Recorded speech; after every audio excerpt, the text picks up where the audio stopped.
Why do we say that we concentrate more and more on the word peace?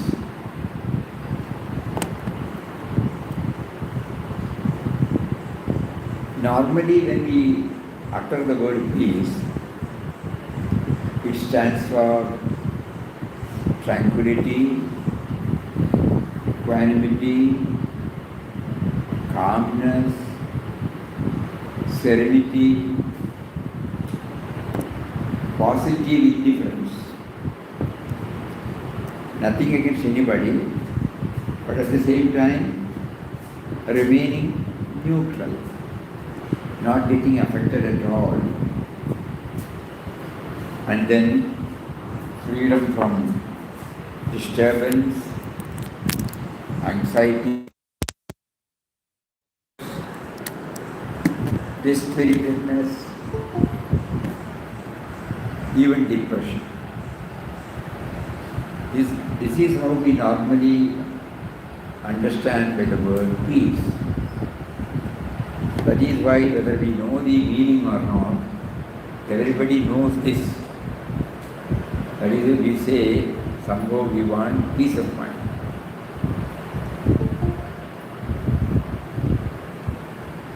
But here we are striving towards peace eternal, which is the core of our being.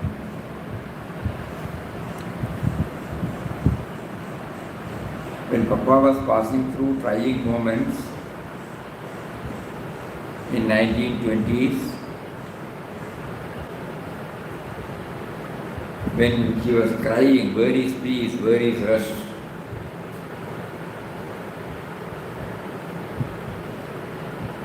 God prompted a friend of him to come forward and offer help to tide over the financial crisis. In the normal parlance, you and I would have been satisfied with that. Because the creditors are shouting, we cannot go ahead with our loan section, neither can we stop it. So this is the situation. To continue is a problem, to stop is a problem. And at the same time, creditors are pressing for their dues. So he was crying for peace. God answered in the form of the friend. Naturally, the problem must have been solved. He must have got peace. But Papa wanted peace eternal. This is how we try to understand the peace that we ordinarily say and the peace that every one of us should strive for. That which stays with us, that which is always with us, that we have to realize. Is that clear? Yes, Swami. Relative peace and absolute peace. So we are trying through the 18 chapters to get some clues to know the peace eternal that is within us.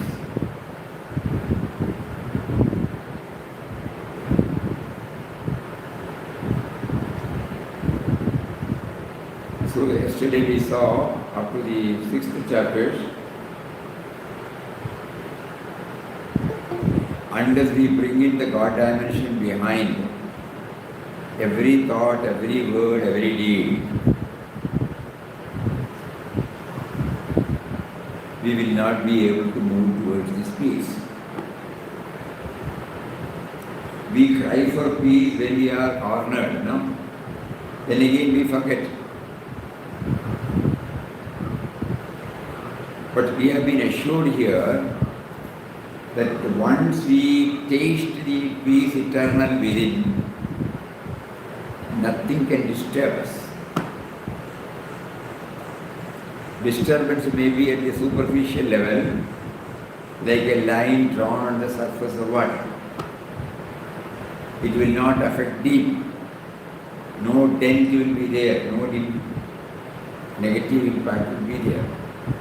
So Gita teaches us this. So the first chapter made us aware that the one great obstacle that we are facing in becoming aware of the peace eternal is the me and mine.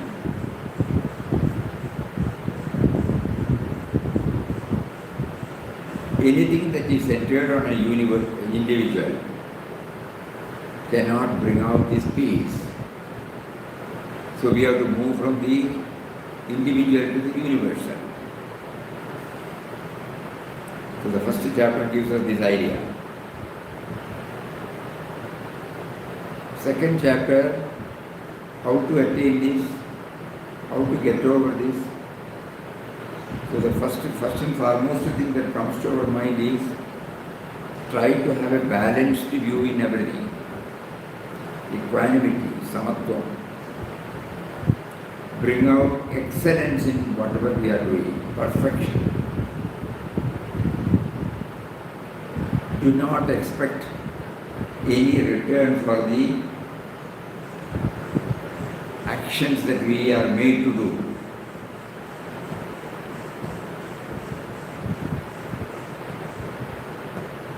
Then sense control,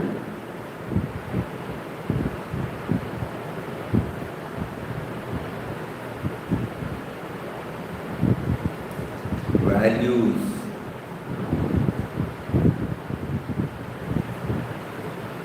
so that we will be attaining a state where,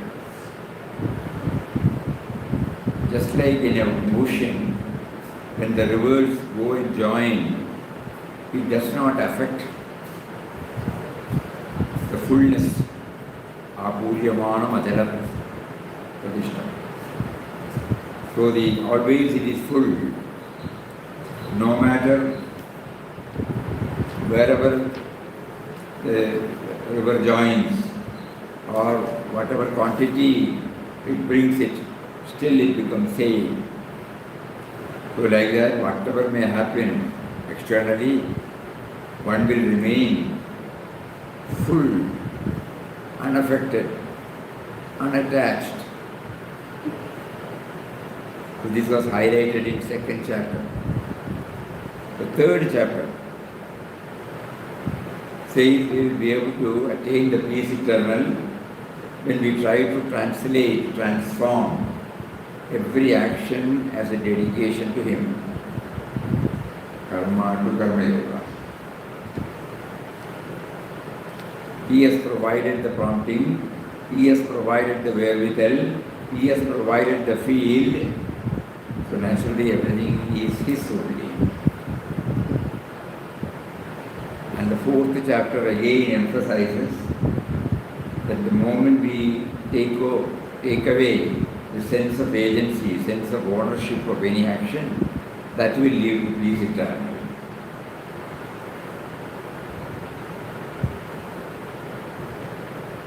Fifth chapter says, though the tendency may be there to run away from the field, no. Transform every action, rather than renouncing any action. Again we repeat, God gave us the opportunity. God made us to pass through the so-called labeled positive and negative experiences. If we are in a position to maintain that, it will lead to peace eternal. Sixth chapter also gives some clues that if we develop equanimity, one-pointedness, moderation in whatever we are doing, that will finally lead to peace eternal. So every time, every chapter now gives us some clues to become aware of the peace eternal that is within us. By making us to dig, by making us to identify those points, every time he hammers, the peace eternal is within, is within, is within.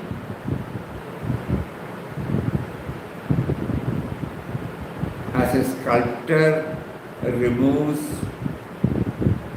that which is obstructing the beautiful form, all that we have to do is to remove that which denies the awareness of peace eternal.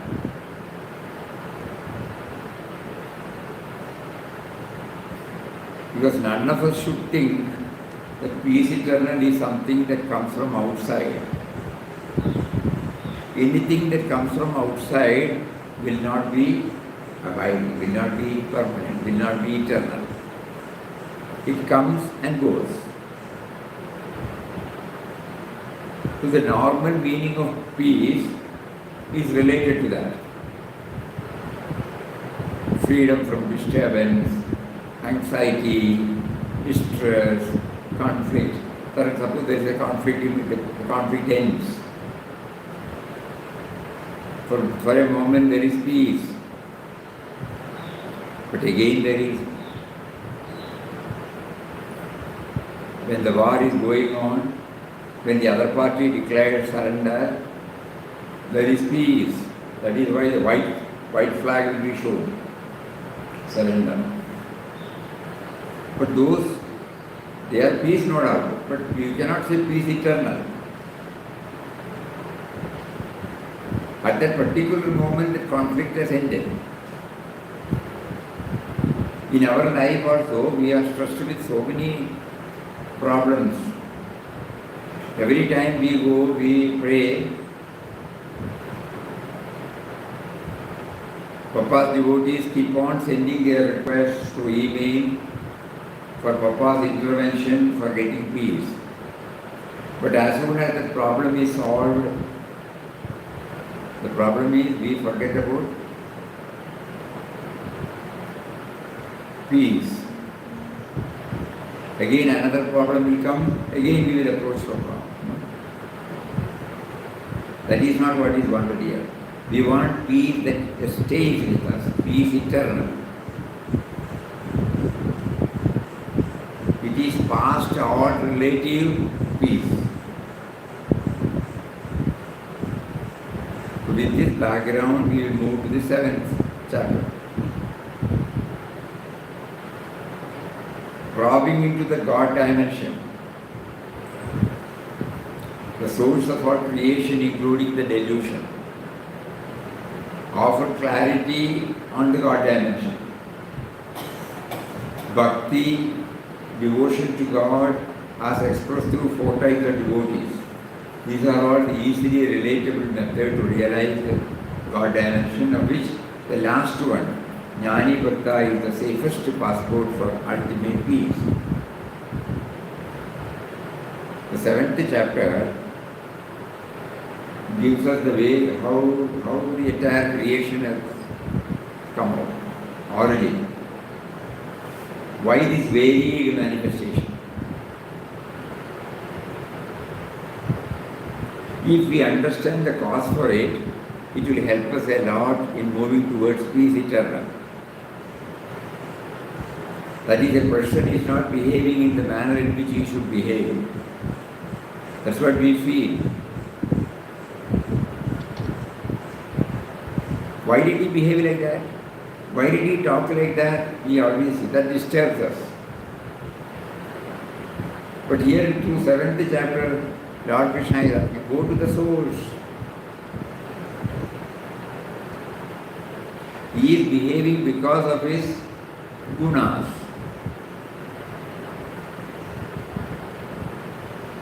He is swayed by the gunas which he has brought forward with him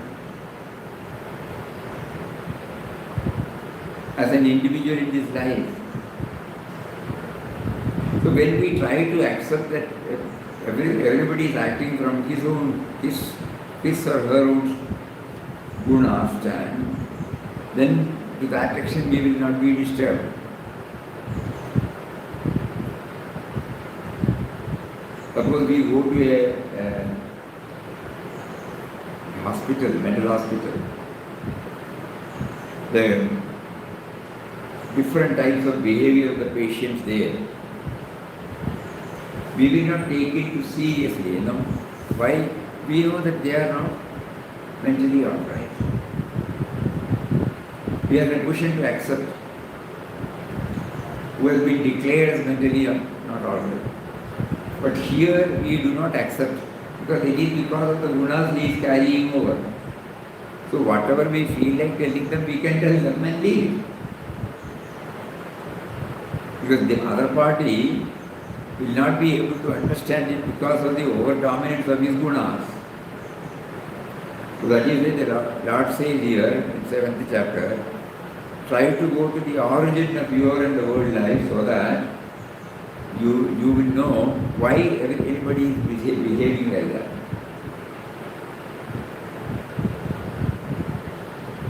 And bhakti. There are 4 types of bhaktas. He brings it here. Artha, Artharthi, Mumukshu and Jignasu. Jnani. Mumukshu or Jignasu, both are same. Artha and Artharthi. So naturally when we want to know, when we are in bodily pain, when we are in mentally stressed, we pray to him. When we want more wealth, we want more security, we pray to him. The other one is trying to know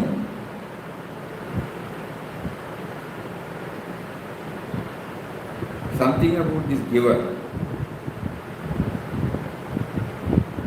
When I pray, when he says, suppose he becomes mine, then I don't have to pray at all.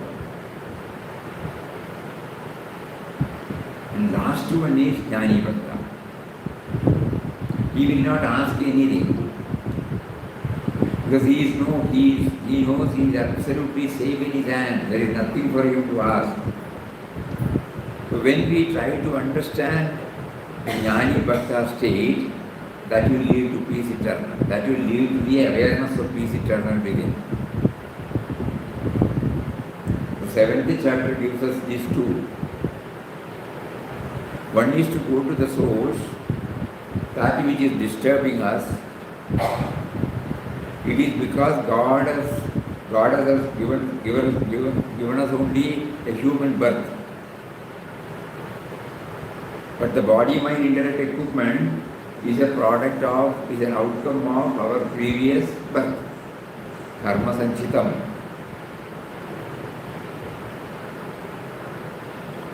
That is why, as Swami Chinmayanandaji says, thought by thought we have built up this.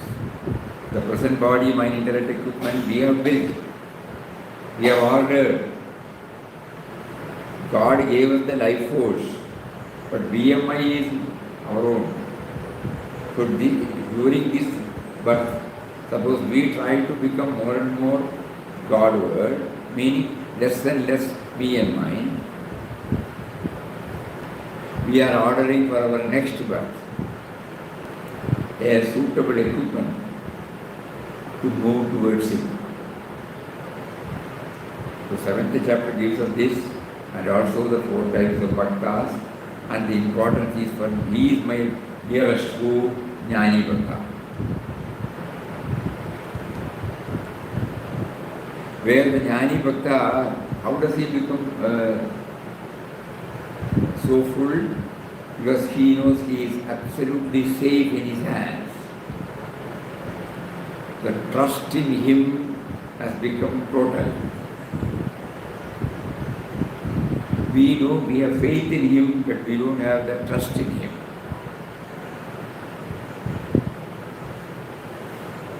So we are praying to him, you are responsible for my very birth. You are responsible for my very existence. You are responsible for my co-creations.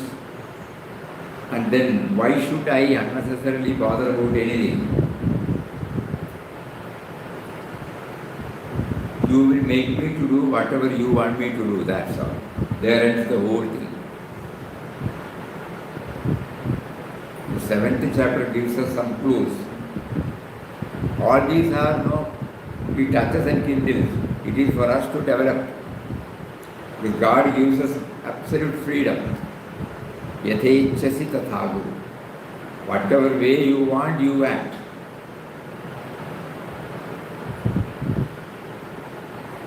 And then we move to the 8th chapter.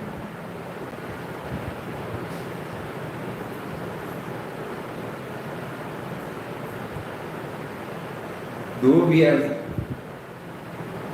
intellectually 100% convinced about the transient nature of body, but death will come to every one of us. Intellectually we know that. We are seeing everybody quitting. We will also one day quit. But it's only an intellectual knowledge. We don't really mean it. If we really mean it, we will become detached. We will be acting but detached. Please think over this. Vinobaji used to say an example of Eknathji. He met a friend who was always in tension, stressful period. He said, on such and such a day you are going to die. 10 days or something like that. So after the 7th or 8th or 9th day, he met him. He asked about something. He said, where is the time for me to think of anything else? Because I am thinking only about the death that is to come. When the death comes, when you are thinking about the death, automatically you don't get attached to anything. Because you have to keep your bags ready and quit. Even if somebody comes and says, why don't you come, this is more attractive, this is more pleasing, this is more helpful for you, you will not bother about it. No, I have to leave, I have to leave, I have to leave. So that is why in so many shlokas in this particular chapter, 8th chapter, the Lord talks about Antakalecha Mameva Smaran Mukta. So when you think about me at the time of death, how will I think about him at the time of death? Unless I think about him now. So when I keep on thinking about the transient nature, a day will come when you will definitely take me away from this, make me to drop this body. Then why should the body get so much attached? Why should I get attached to so many things related to this body? Which are the disturbing factors for my peace? So in 8th chapter we are looking at Prayanagaleja Manasa Achalena. Like there's so many shlokas. Tasmat Sarveshu Kaleshu Mam Anusmaretya. Therefore, at all times and in all places, remember me and fight the battle of life. Remember me. So he highlights about this aspect. If we are not alert to this fact, we will associate ourselves with the mortal identity of ourselves and the world. So a constant remembrance of this truth. What is eternal, what is ephemeral, what is permanent, what is impermanent. If I keep on doing the manana, though I will be functioning as a normal person, reacting to all events and individuals, at heart, I will be detached. And when this sort of detachment, not a negative detachment, a positive detachment based upon the vision of reality,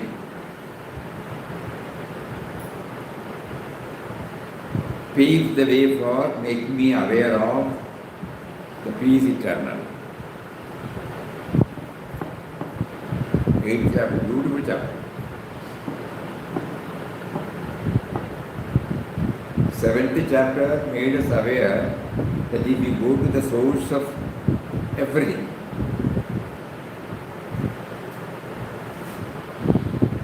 that will enable us to know that we should not be excited, we should not be depressed over whatever is happening outside. Because everything is happening based upon the previous karma, previous gunas. We are now prompted to act, there ends the matter. We are prompted to act and react. There ends the matter. No prefix, no suffix. It is very difficult to practice, but we can try. So 7th chapter was telling us to go to the source, and also about the 4 types of bhakti, of which the jnani bhakta, who is always feeling totally secure, yoga kshemam vahamyam. Because when we totally rely on that word, your yoga and your kshema, both I will take care, then why should we bother? Yoga, we can say union with God. Kshema, we can say our welfare activities, outer and inner welfare.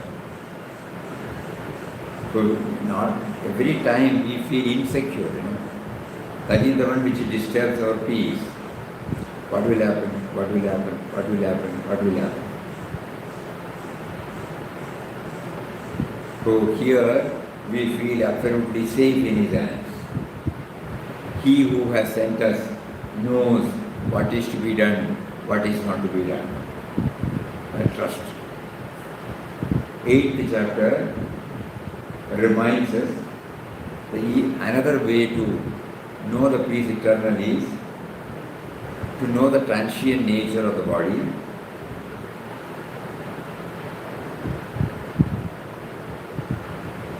Though we accept that death is there for everybody, each one has to ask oneself whether are you conscious of your own death?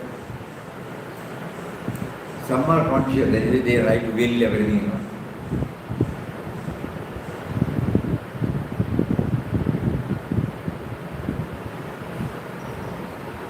Or somebody may say, this has to be continued.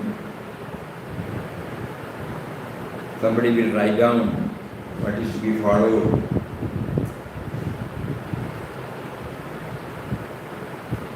But 99.99% of our karma, we will know, though we know that death is certain, we will not give serious thought to it. That means we are still attached to everything. We would like to read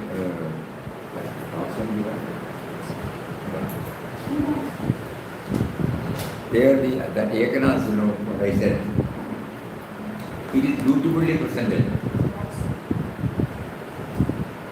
No. I don't have that.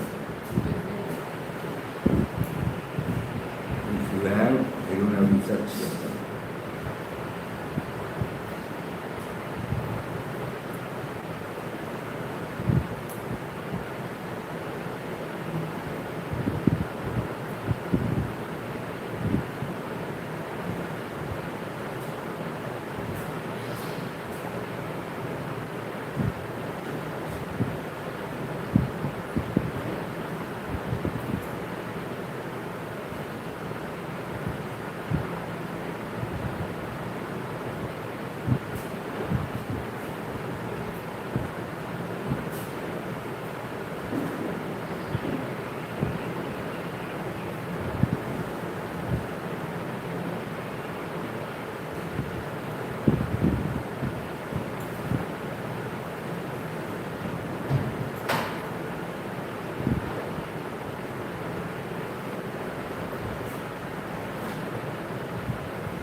The 8th chapter puts forward a thesis that the thought uppermost in the mind at the time of death prevails over others in the next birth.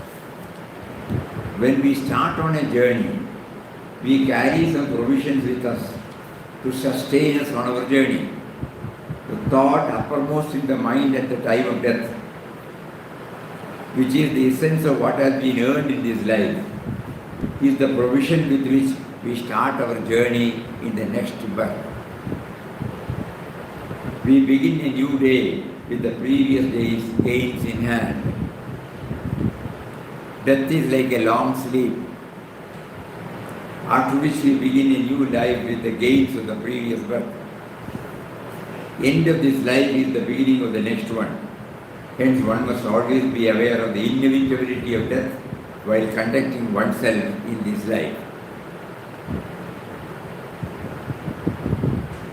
This is necessary also to enable us to face the dread of death and find ways and means to counter it. There is a story from the life of Saint Ekanath. A gentleman once asked him, "Sir, your life is so simple and pure. Why ours is not so? You never lose your temper or quarrel with anybody. How serene, pure, kind-hearted you are. Peace eternal, no?"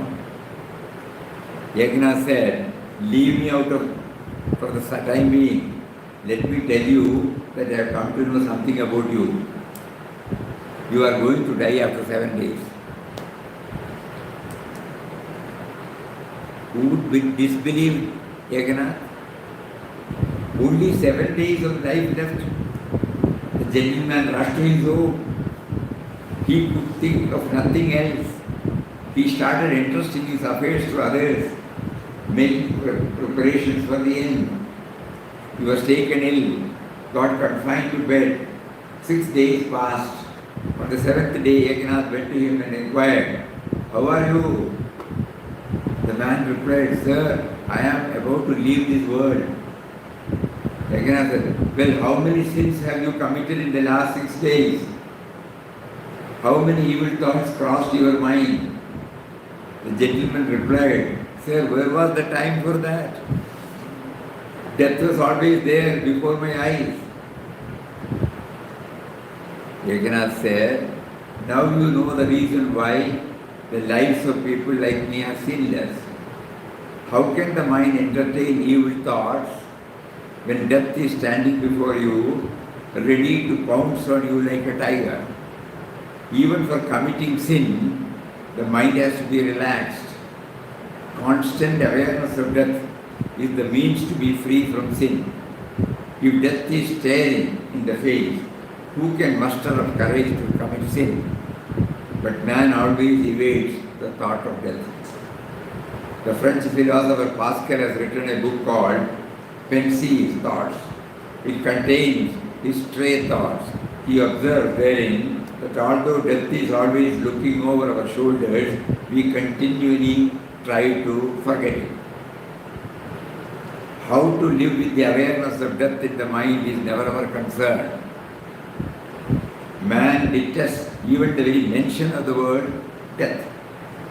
If somebody utters this word while taking meals, he is immediately admonished. Nevertheless, we are continually moving toward death only.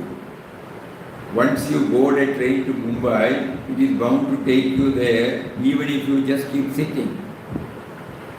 The moment we are born, we have booked a ticket to the destination called death.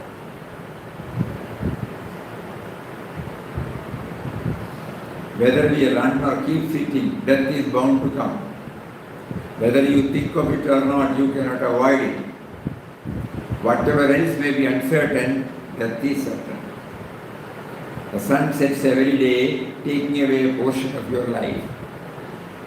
Life is continually being gnawed at. It is continually withering away. Still, man takes no notice of it. Jnanadev claims, how curious. He wonders how man could be so thoughtless and unperturbed in such a situation.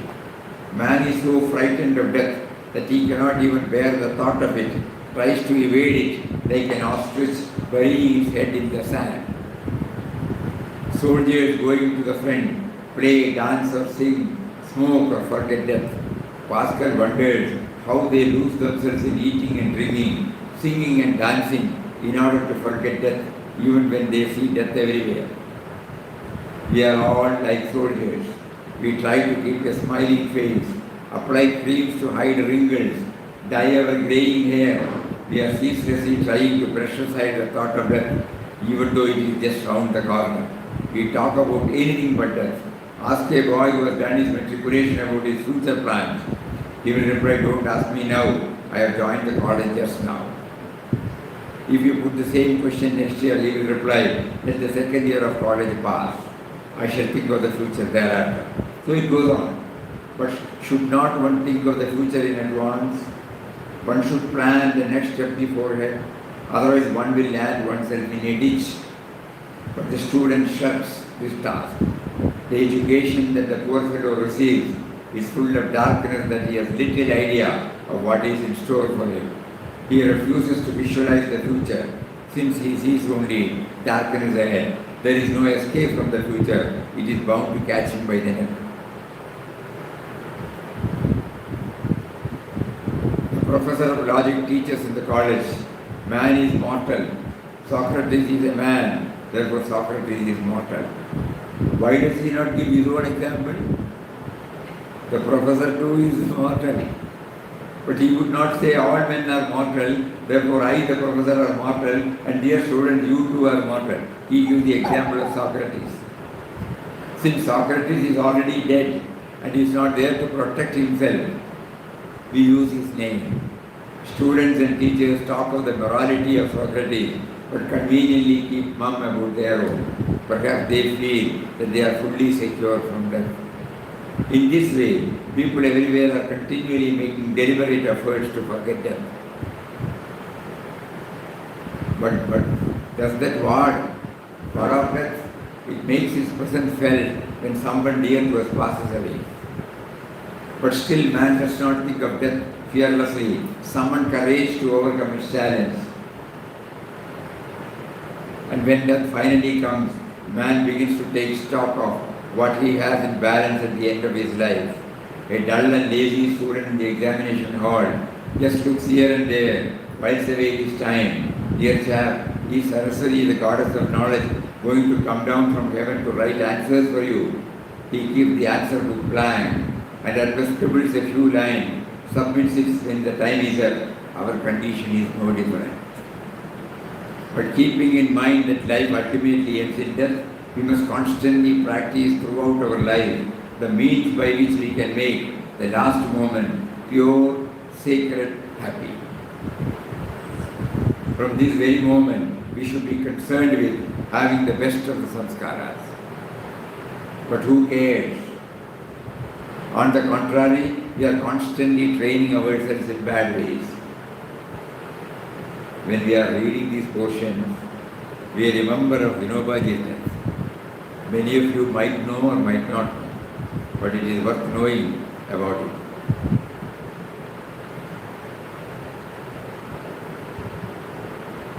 I think that was in 85. Anyway, when I think he was 85 years old, he had some uneasiness in Pauna. His ashram is near Nagpur. Brahma Vidya Kendra, that is the name of the ashram. It is purely for the sadhana, for sadhana for ladies. So when he developed this uneasiness, somehow word got spread and doctors rushed in. Then they declared that he had a massive heart attack.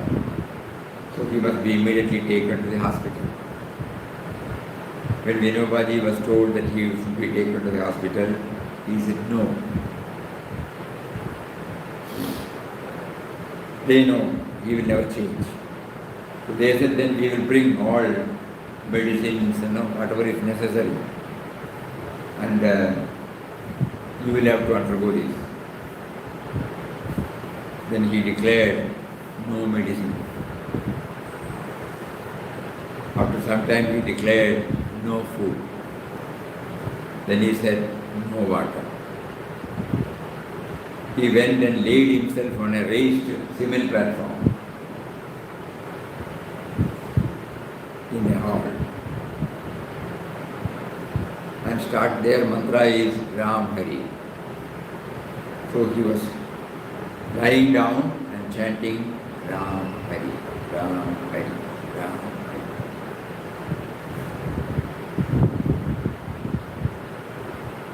People all over, they all rushed up, including the then Prime Minister Indira Gandhi, pleaded with him to take something. He was very, very stubborn. In 1932, what we read now was written 1932. After 50 years, when the death came to him, you see, whatever he has written there, it has become a part of the life. So he was not giving a theory. And on the seventh day, he dropped the body. Even on the seventh day, we were told, or we had read somewhere, that a devotee from France, totally upset by this, took a glass of water and moved towards him, pleaded with him to take water. At least sip. He looked at her and said, "You take it." So that means whatever he has written in 1932, what we read out was from talks on the Gita. These were the lectures he gave in 1932 when he was a prisoner in Marathi. Somebody was kind enough to jot down. Later on, he got it translated into English, and later on, if you remember right, 26 or 28 languages it has come up. In Malayalam, in Kannada, Telugu, Hindi, Marathi, in all languages. It's a wonderful book. We are read out from that portion, 8th chapter. So whatever he has written, he was able to live up to it. So 8th chapter gives us some idea. So constantly think that because peace eternal, the moment we think about it, we get depressed, we get dejected, dispirited, we feel punctured, But here, in clear-cut terms, Vinobaji wrote and lived up to it.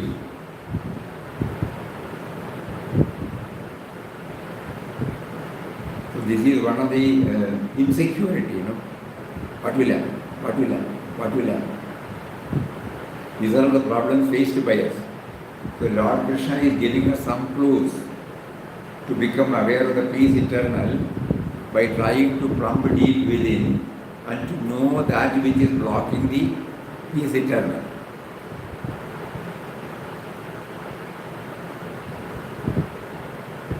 If we are not alert to this fact, we will associate ourselves with the mortal identity of ourselves and the world. Only constant remembrance of this truth, that is eternal nature of the power and the ephemerality of the creation, it can ensure peace eternal. And from there we move to the ninth. Absolute surrender to the superpower is the royal path in spirituality. What is that? Handing over our doership, enjoyership, sufferership, ownership to the indwelling and all-pervading reality. That is the express way to peace. It's a tall order for all of us, no doubt. Because we are still clinging on to so many things. Intellectually we know that nothing is ours, we did not bring anything when we came to this world. Whatever is, it is provided by Him through His co-creations. Whatever I feel it is my own, I know that it is not mine. I also know that one day I will have to go alone. None of these things I can take. Because I have not brought anything with me, I cannot take anything with me. All these are very, very clear to us. Especially those who have been associating with spiritual thoughts. They are intellectually 100% convinced about it. But to make it an experiential reality, that is what is needed. So 9th chapter says, only way is, go through whenever there is a sense of ownership is there, try to understand that you are not the real owner. Who is the real owner? This manana is definitely needed.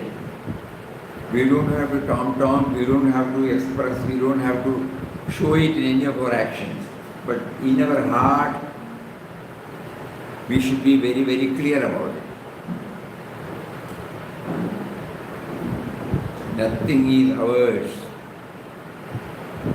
Everything is His.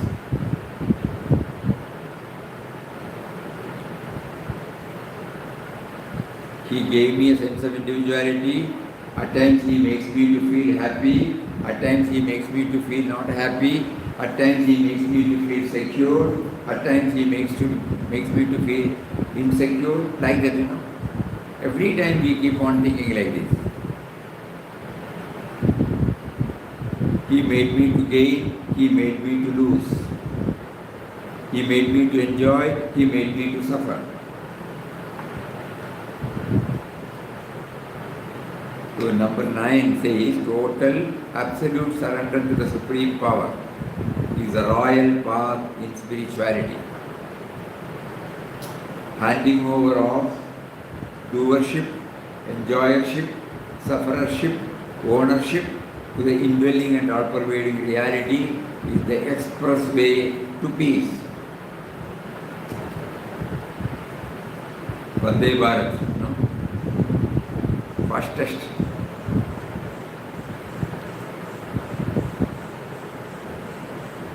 So today we touched upon 7, 8, 9.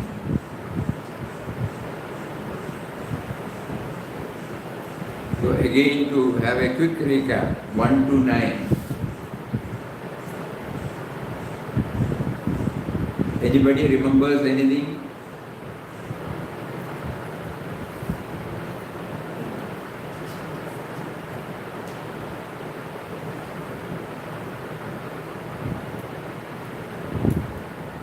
Please come out of your manana state.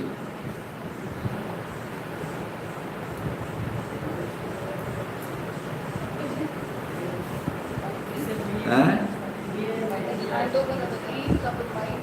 Hand over the reins of our minds. We have to somehow train our mind to hand over the reins of it to Him. Yes.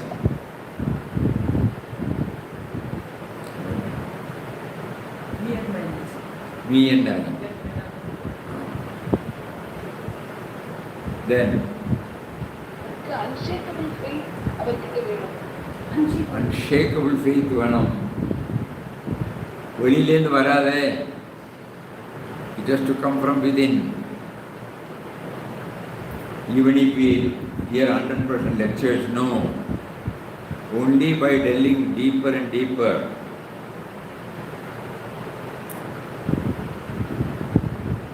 By going through the biographical sketches of the masters, by watching the various play of God in the manifestation,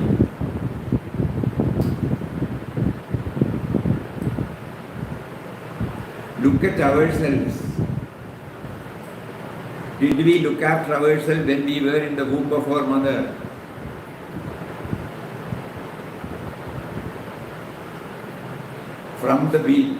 From the seed stage, to the grown-up baby stage.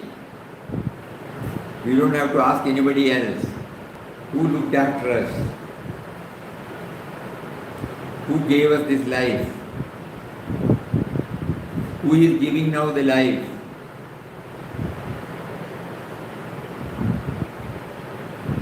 Think.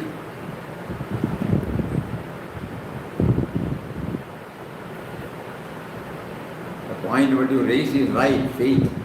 I would say, how to convert, not that we lack faith, we are not converted into trust.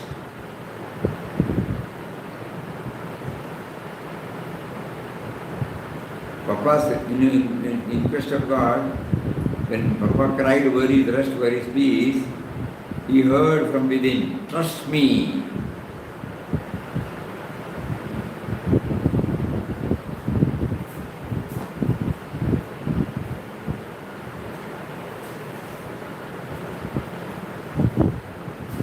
Despair not, trust me, thou shalt be free. This was the voice intuitively heard by that word, and T is T, capital. Despair not, trust me, and thou shalt be free. So the peace eternal can become a reality when we try to transform our faith into trust. Trust means totally relying on Him.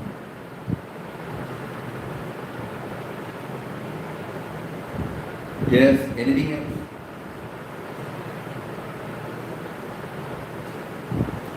We have technically covered 9 chapters, no?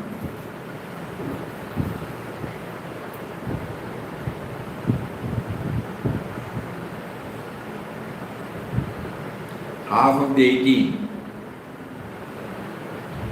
Moderation, equanimity, 1 point. Discipline. If you go to the bazaar, we have to pay, then only we can get back.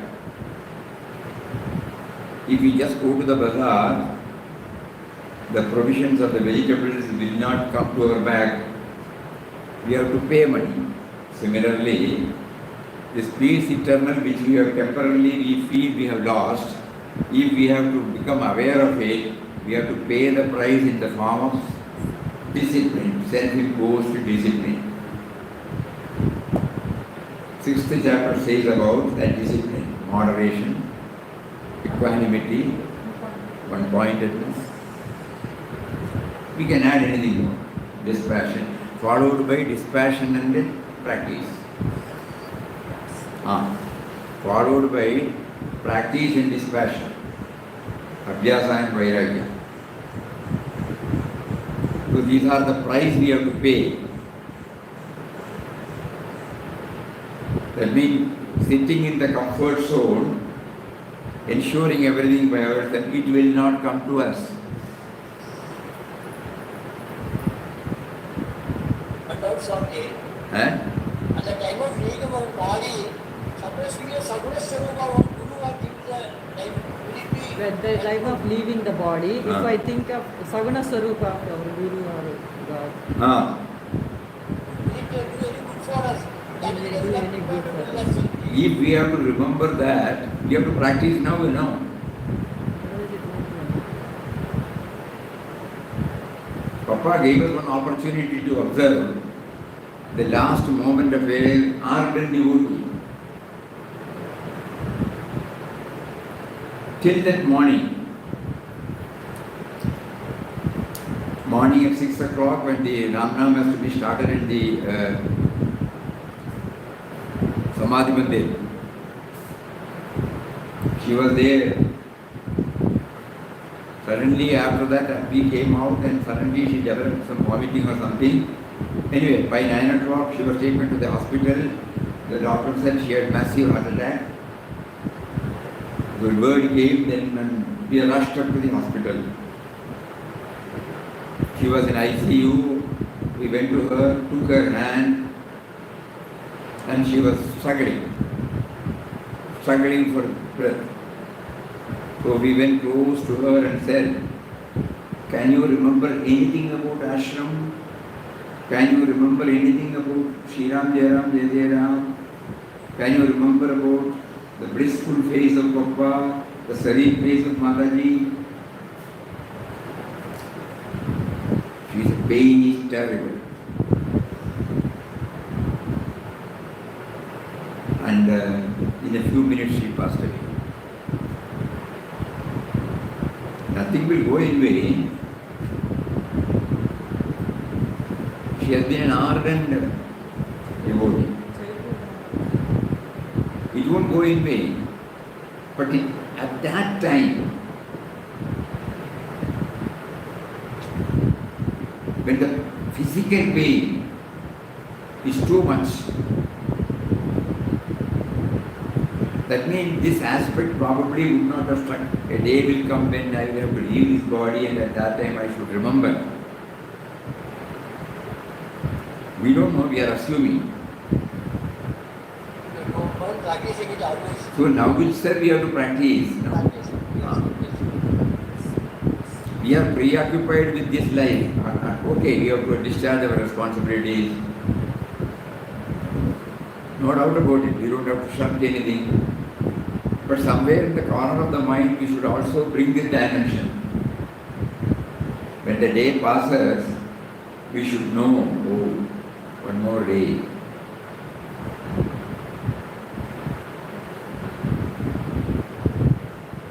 Actually, that is why Ramana Bhagavan was blunt in telling, when somebody said about Jayanti, birthdays. He was blunt.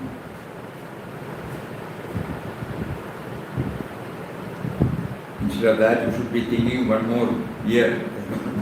We are moving towards your exit. We have not reached that stage. At least we can think about it. No? So the 8th chapter dealt with a very good. Then, anything else?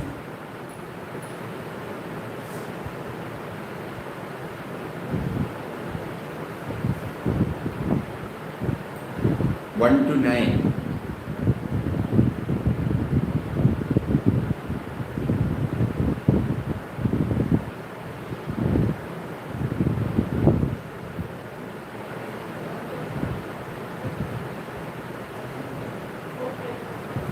Four types of bhaktas. Four types of bhaktas, of which the last one, Jnani Bhakta. We have to keep on thinking. We should become a Jnani Bhakta. We must graduate from Artha, Arthati and Mokshu. But we must reach this Jnani Bhakta state. Yes, that is also there in 7th chapter. Then, Subhava karma becomes akarma. Karma. Karma should be akarma.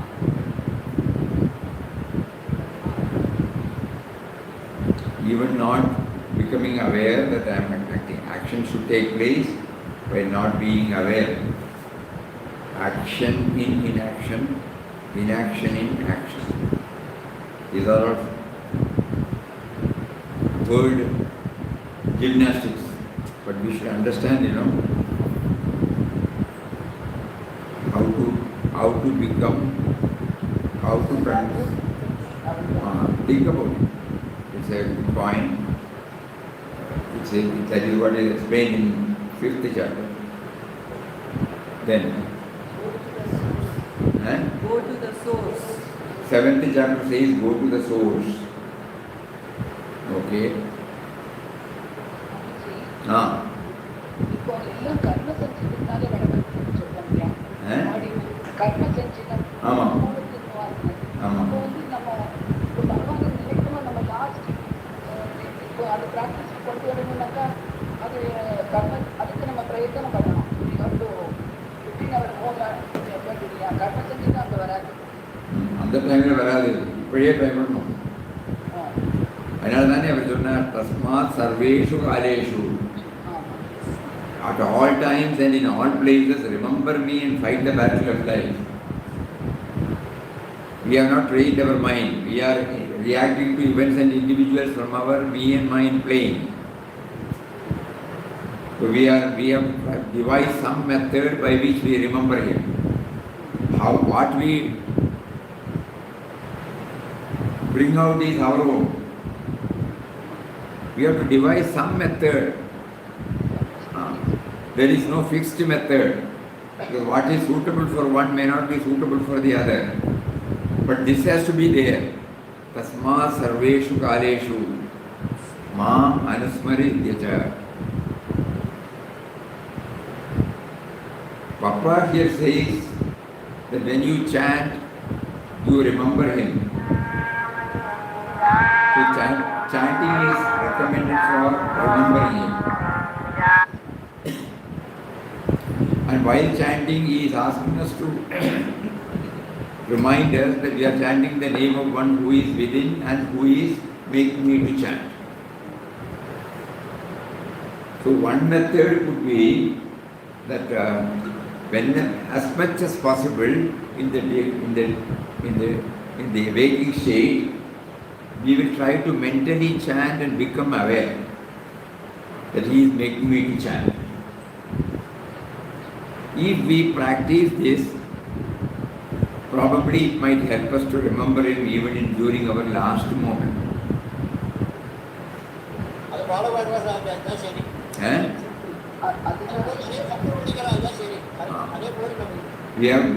That is the easiest way, otherwise it will be difficult.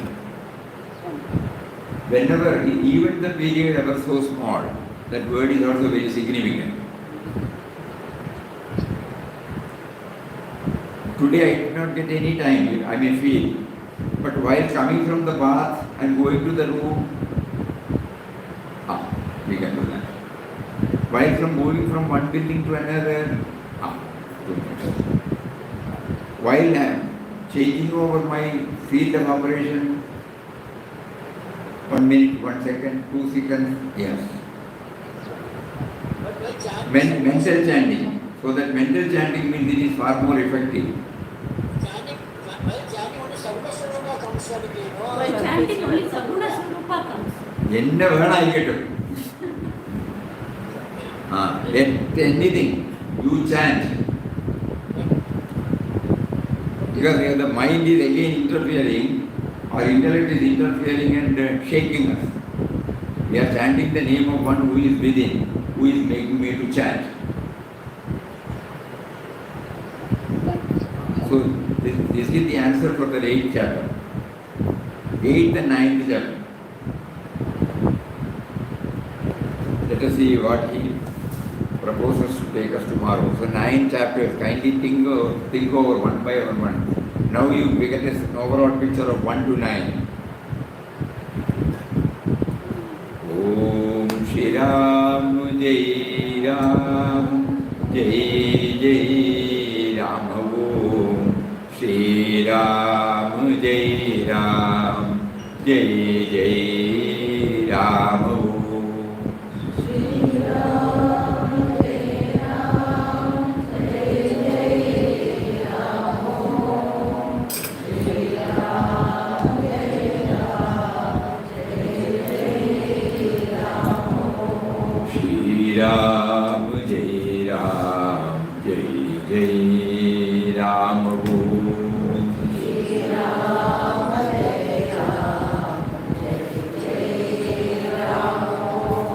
Shri Ram Jai Ram Jai Jai Ram Om Shri Ram Jai Ram Jai Jai Ram Shri Ram Jai Ram Jai Jai Ram